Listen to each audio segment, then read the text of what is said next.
امروز با خواست خدا یک روز بزرگ است. انشالله و من و رفیقان من، تمامی اسیانکاران، کافران و منافقان رذیل حسابات میدهند.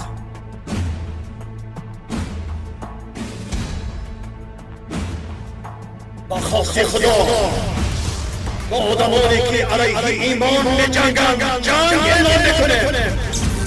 امروز دل من امر او را اجرا کردن میخواهد. امروز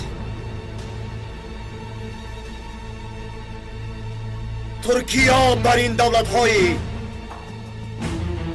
خدمتگاری کافران باید جزای خود را ببینند.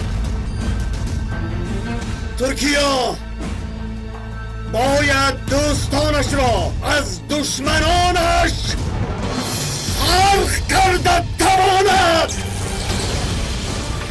من عارف امیر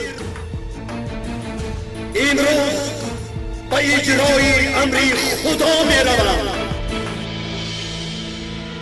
انشالله یک روز تمامی کافران را به قعر جهنم روان می کنم.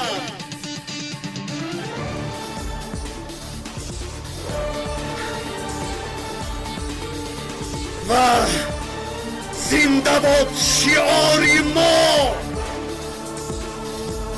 همه کافران و جهنم.